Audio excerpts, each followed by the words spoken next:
بختیار کاکی کے نام سے جانتے ہیں. سبحان اللہ بولے. پھر وہ نوجوان از خود کہتا ہے کہ حضور میں آپ کے پاس اس لیے آیا ہوں. کس کو؟ غریب نواز کو. کہ میں آپ سے مرید ہونا چاہتا ہوں.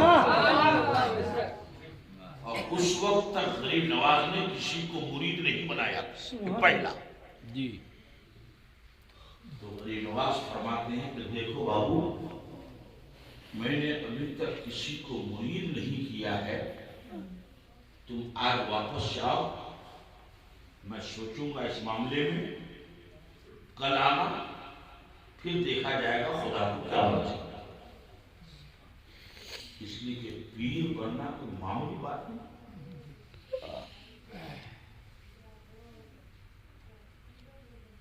وہ نوجوان اپنے گھر واپس. غریب نواز رات کو عبادت و ریاست کر کے جب لیتے ہیں، آنکھیں بند ہوئی، قسمت کا دروازہ کھل گیا اور معین الدین نے خواب میں مدینے کے رحمت للعالمین کو دیکھا. جو خواب میں دیکھا، خواب ہی میں ادب و احترام سے اپنے آقا کو سلام عرض کیا. اور پھر میرے نبی فرماتے معین الدین، آج دن میں کون ملاقات کرنے آیا تھا؟ حضور قطب الدین نام کا ایک نوجوان آیا تھا. میرے آقا بڑے پیار سے فرماتے معین الدین، وہ نوجوان کیا کہہ رہا تھا؟ سبحان اللہ. وہ نوجوان کیا کہتا تھا؟ حضور ان سے مرید ہونا چاہتا تھا. تم نے کیا کہا؟ یا رسول اللہ، میں نے کہا کہ تم جاؤ، میں اس معاملے میں غور و فکر کروں گا. میرے نبی نے مسکرایا، فرمایا بیٹے معین الدین، وہ نوجوان آیا نہیں تھا، مرید بننے کے لیے میں نے بھیجا تھا. حضور سے سبحان اللہ بولے.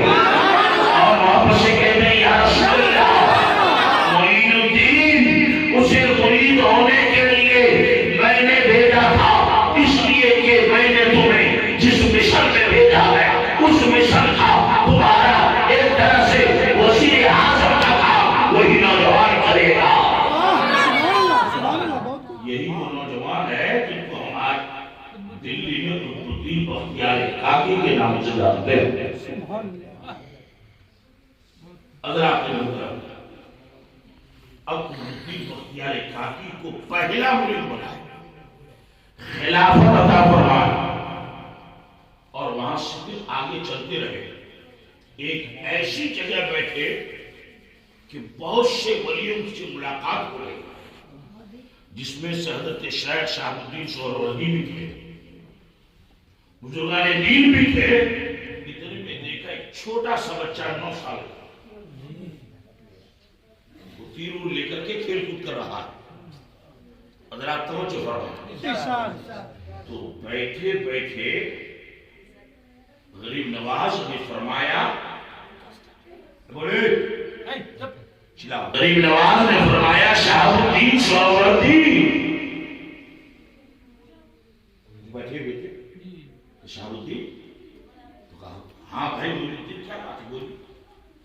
کہا کہ وہ جو نوجوان وہ جو لڑکا ادھر ادھر کھیل کود کر رہا ہے، ایک دن آئے گا کہ یہ بچہ دیکھتے دیکھتے پورے ہندوستان پر چھا جائے گا اور ہندوستان کا تخت و تاج ان کے ہاتھ میں ہوگا. ولیوں نے تصدیق کی کہ آپ صحیح فرما رہے ہیں، یہی وہ بچہ ہے کہ ایک زمانہ آیا کہ پورے ہندوستان کا بادشاہ بنا.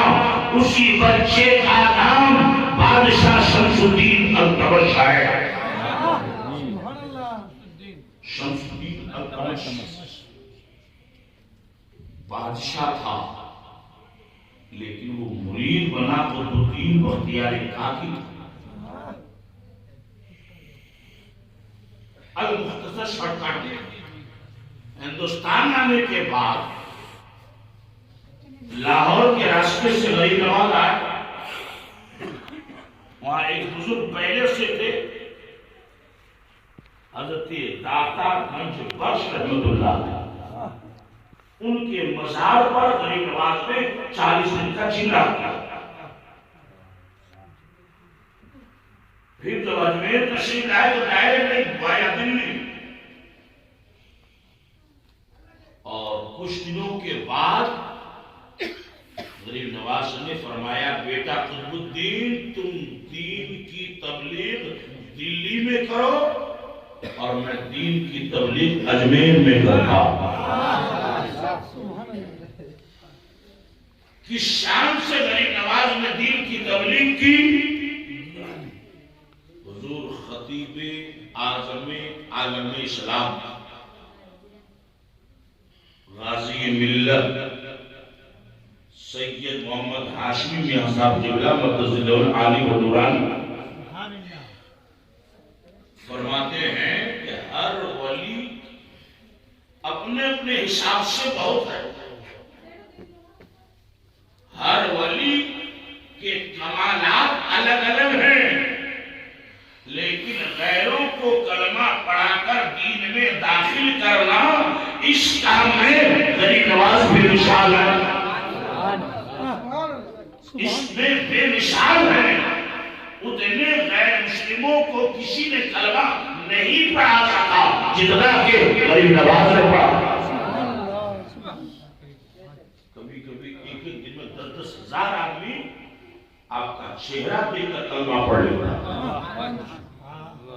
تو غریب نواز اجمیر میں ان کا مرید و خلیفہ قطب الدین دہلی میں اور اس وقت بادشاہ بنا شمس الدین التمش. بادشاہ ہونے کے باوجود وہ مرید بنا قطب الدین بختیار کاکی اور کیسا مرید کہ بھرے دربار میں اپنے پیر کا جوتا شمس الدین التمش اٹھا کر اپنے سر پہ رکھتا تھا. بھرے دربار. اور آج کل کیا ہے کسی کو آگے پیر مرشد کا جوتا اپنے سر پہ رکھتے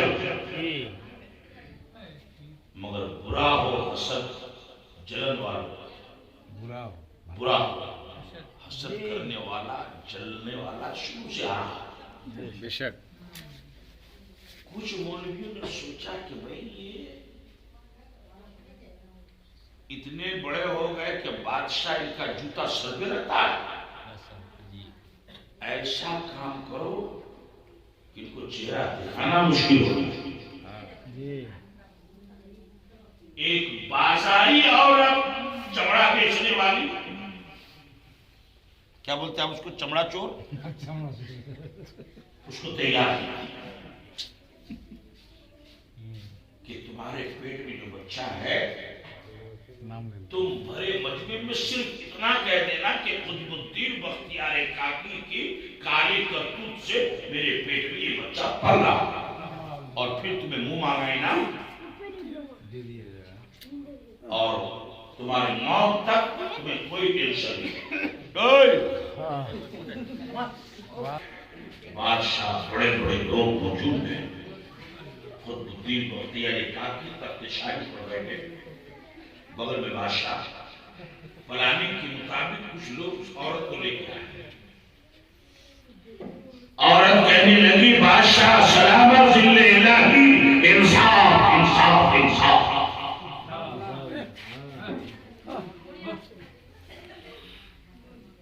بادشاہ نے پوچھا کیسا انصاف کہ حضور میں کیا بولوں جس کو آپ پیر سمجھتے ہیں مرشد سمجھتے ہیں اسی کا ناجائز بچہ میرے پیٹ پہ پڑ رہا.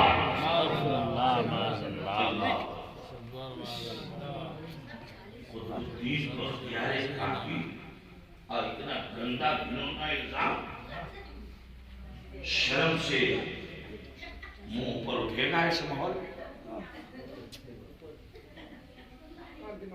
شمس الدین التمش بادشاہ وہ کہتے ہیں کہ حضور آپ میرے پیر ہیں، مرشد ہیں، سب صحیح ہے، مگر یہ عدالت ہے، اس کی صفائی میں آپ کچھ کہنا چاہتے ہیں؟ آپ کا جو الزام ہے اس کے خلاف آپ کے پاس کوئی گواہ، کوئی صفائی؟ قطب الدین بختیار کہتے ہیں بے شرم کو لاج گواہ تو کوئی بات نہیں، لیکن عزت دار کوئی جملہ کافی ہو جاتا ہے۔ اتنی بڑی شخصیت اتنا گھناؤنا الزام، فرماتے ہیں شمس الدین میرے پاس